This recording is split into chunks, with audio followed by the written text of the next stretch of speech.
Good morning class. कैसे हैं आप सब लोग। कल हम लोगों ने डायरेक्ट से इनडायरेक्ट बनाते टाइम पर WH वर्ड को समझा और आज हम यानी थर्सडे के डे पे एक नए सब्जेक्ट के साथ में आपके सामने प्रेजेंट हैं। डायरेक्ट से इनडायरेक्ट बनाते टाइम पे जो इम्परेटिव सेंटेंस का जो रोल होता है उसे आज हम लोग सीखेंगे, उस पर कुछ डिस्कशन करेंगे, समझने का प्रयास करेंगे। एक्चुअली इम्परेटिव जो सेंटेंस जब हम डायरेक्ट से इनडायरेक्ट बनाते हैं तो उसमें क्या क्या चीज़ें होती हैं उसको पहले समझें, डेफिनेशन को समझें। इम्परेटिव सेंटेंस में जब किसी वाक्य में हमें ऑर्डर यानी आज्ञा, एडवाइस यानी परामर्श या प्रार्थना यानी रिक्वेस्ट आदि प्रकट होती है तो ऐसे वाक्यों को हम इम्परेटिव सेंटेंस कहते हैं। और इसमें जो कर्ता यानी यू जो है वो ऑलरेडी छिपा हुआ होता है तथा इस वाक्य में एक फिनाइट वर्ब, ध्यान रखें, एक फिनाइट वर्ब से प्रारंभ होता है। यानी we can say that imperative sentence have different types of emotions like that order, command, request, suggestion and advice। अब हम क्या करते हैं कि रूल के अकॉर्डिंग पर रिपोर्टिंग वर्ब said को हम भाव के अनुसार, ध्यान रखें सभी स्टूडेंट, भाव के अनुसार डायरेक्ट से इनडायरेक्ट बनाते टाइम पे सिर्फ भाव, it is a very important point, भाव के अनुसार डायरेक्ट से इनडायरेक्ट बनाते हैं।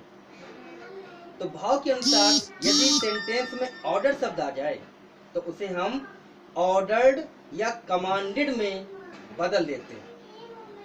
यदि सेंटेंस में एडवाइस, ध्यान दें बेटा, एडवाइस की स्पेलिंग में ADVICE हो तो इसको जब हम बनाएंगे एडवाइस्ड में तो ADVIS, एस ध्यान रखें, सी की जगह एस आएगा, SED, एडवाइस्ड या अर्ग यानी आग्रह करना में बदल देते हैं। तीसरा पॉइंट में यदि सेंटेंस में कहीं आपको प्रार्थना का बोध हो यानी रिक्वेस्टेड किया जा रहा है तब हम उसको रिक्वेस्टेड में यानी रिक्वेस्ट को रिक्वेस्टेड में, बेग्ड में या इम्प्लोर्ड या इंटायर्ड आदि में बदल देते हैं। और ध्यान रखें reported speech not reporting, reported speech के वर्ब के पहले हम टू जोड़कर इंफिनिटिव बना देते हैं। एग्जाम्पल के माध्यम समझाएं, जैसे the teacher said to me, अध्यापक ने मुझसे कहा, comma inverted comma, sit in your class and learn your lesson. Sit in your class, कक्षा में बैठ जाओ, एंड लर्न योर लेसन, और अपना पाठ याद। तो हम इस सेंटेंस में भाव को देखते हैं कि टीचर ने मुझसे क्या रिक्वेस्ट की, क्या एडवाइस दिया, टीचर ने उसको ऑर्डर दिया। तो इसको भाव के अनुसार जब देखा कि ऑर्डर में कन्वर्ट हो रहा है, प्रतीत हो रहा है, तो हम इसको कैसे बनाते, the teacher ordered me, said to किसमें मतलब बेटा ऑर्डर्ड में। फिर कंजंक्शन यहाँ पर हमने आपको ना इन्फिनिटिव का प्रयोग करेंगे यानी टू का प्रयोग करेंगे। तो to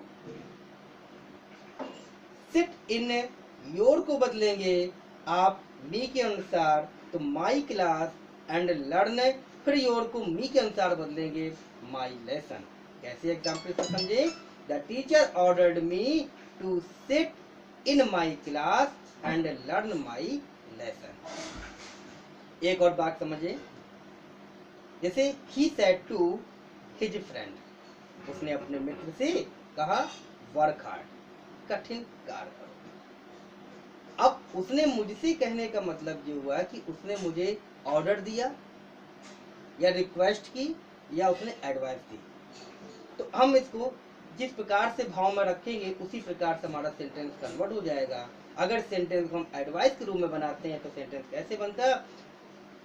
he advised his friend, क्योंकि अधिकतर इंसान अपने दोस्त को एडवाइस ही देता है, ऑर्डर कम देता है, या तो रिक्वेस्ट कर सकता है कि भाई ऐसा काम कर लो, ऑर्डर नहीं देता है, रिक्वेस्ट या एडवाइस। तो एडवाइस से बनाते हैं, तो he advise his friend to work hard. ध्यान रखिए बेटा। तो इस प्रकार के वाक्यों को हम लोगों ने कुछ सीखा, कुछ समझा। अब हम दूसरे पॉइंट पे चलते हैं।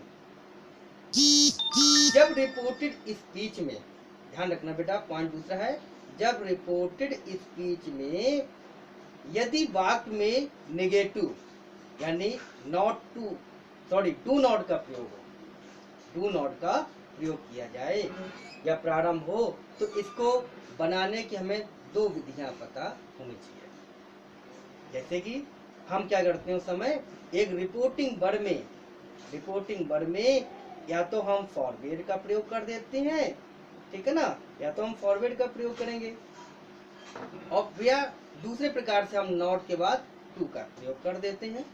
दोनों प्रकार समझे। जैसे the teacher said to the boy, अध्यापक ने लड़के से कहा, डू नॉट अब्यूज एनीवन, गाली किसी को मत दो या मत किसी को गाली दो। तो देखिए डू नॉट, टू नॉट यानी कि रिपोर्टेड स्पीच में डू नॉट से स्टार्ट है, इम्परेटिव झलक रहा है, यहाँ पे इफ या वेदर का प्रयोग ना कर देना। वाक्य को समझे, इस चीज को लेके ध्यान रखें स्टूडेंट्स। तो कैसे बनाते हैं इसको, पहले अगर हम सेड टू को फॉरवर्ड बदल दें तो हम सिर्फ वहां पर इंफिनिटिव टू का प्रयोग बनाएंगे।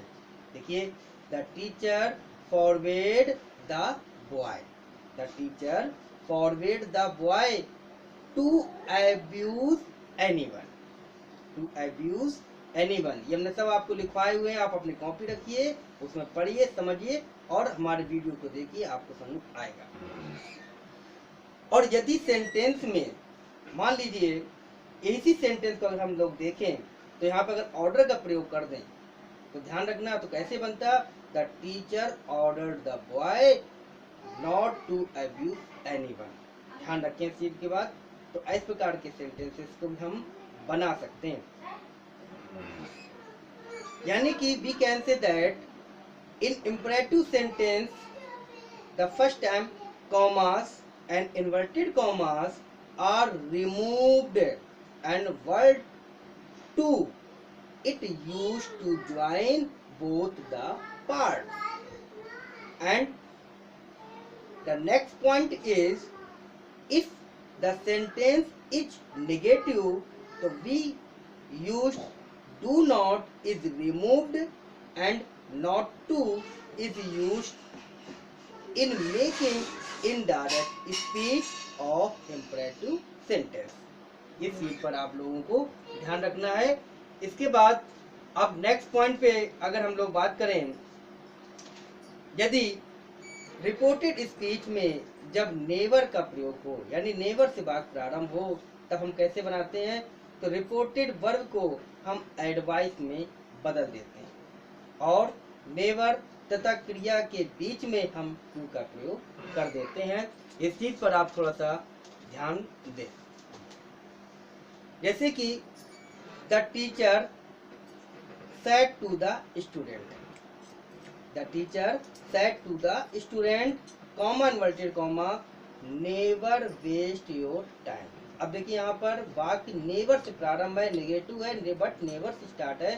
तो कैसे बनाते, यहाँ पर हम समझेंगे कि नेवर वेस्ट योर टाइम का मतलब हो गया समय को बर्बाद मत करें, यानी कभी समय को बर्बाद ना करें। तो यहाँ पर the teacher advise the student, never रखेंगे, नेवर के बाद टू का प्रयोग करके वेस्ट और योर को बदलेंगे हम स्टूडेंट के हिसाब से, तो हिज आ जाता है, तो हिज टाइम।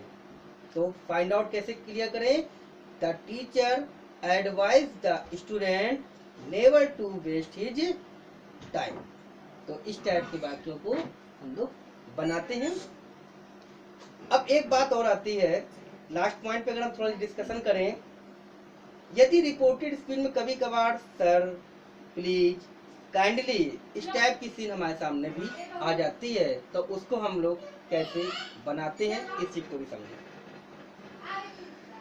अगर सेंटेंस में ये सब चीजें आती हैं तो जाहिर सी बात है कि अगर सर आ रहा है, प्लीज आ रहा है या काइंडली आ रहा है, ये तीनों का सेंस कहीं ना कहीं हमको रिक्वेस्ट शो कर रहा है, ये रिक्वेस्टेड बता रहा है। तो इनको जब हम अलग करेंगे तो हम इन्फिनेटिव टू का प्रयोग कर देते हैं और सेंटेंस में जो पर्सन होते हैं उनको आपस में बदल देते हैं। जैसे the student said to the teacher, ध्यान रखिए द स्टूडेंट, अब यहाँ पर एक विद्यार्थी अपने टीचर से कह रहा है, क्या कह रहा है कि सर मार्क मी प्रेजेंट, हमें उपस्थित करिए। अब ध्यान दें, कभी एक विद्यार्थी अपने अध्यापक को ऑर्डर नहीं देता है, कमांड नहीं करता है, उससे सिर्फ हमेशा रिक्वेस्ट करता है। तो यहाँ पर हमने भाव को देखा कि एक विद्यार्थी अपने अध्यापक से क्या कह रहा है, रिक्वेस्ट की बात कर रहा है। तो the student requested the teacher, और सर जो है उसको अलग कर देंगे यानी रिमूव कर देंगे और वहां पर टू का प्रयोग करेंगे। इन्फिनेटिव टू का प्रयोग करने के बाद टू मार्क, और जहां मी लिखा है मी टीचर के अनुसार चला जाएगा, सॉरी स्टूडेंट के अनुसार चला जाएगा तो हो जाएगा हिम प्रेजेंट। यानी वाक्य कैसे बनेगा, वाक्य बनेगा हमारा the student requested the teacher to mark him present. एक बात प्लीज शब्द आ जाए, यहाँ पर भी हम टू का प्रयोग करते हैं। जैसे Ram said to Shyam, comma inverted comma, please come and tell me something, यानी Ram requested Shyam to go and tell him something. तो ये बात हमने आपको जो बताए हैं, तो इन पर आप थोड़ा सा इन वीडियो के माध्यम से आप पढ़ें, क्योंकि वीडियो थोड़ी लंबी हो जाती है, व्हाट्सएप पे इंस्टॉल नहीं हो पाती है, इस वजह से हम थोड़ा सा अपने पॉइंट ऑफ व्यू को देखते हुए थोड़ा सटीक आपको पढ़ाना चाहता हूँ, और इम्पोर्टेंट जो पॉइंट्स है वो आप लोग थोड़ा पढ़ें और मेरे वीडियो के माध्यम से आप सीखने का प्रयास करें। अभी हम आपको दूसरे वीडियो में जो हमने आपको एक्सरसाइज दी है उस पर हम लोग फिर से डिस्कशन करेंगे। तब तक छोड़ने के लिए थैंक यू, धन्यवाद।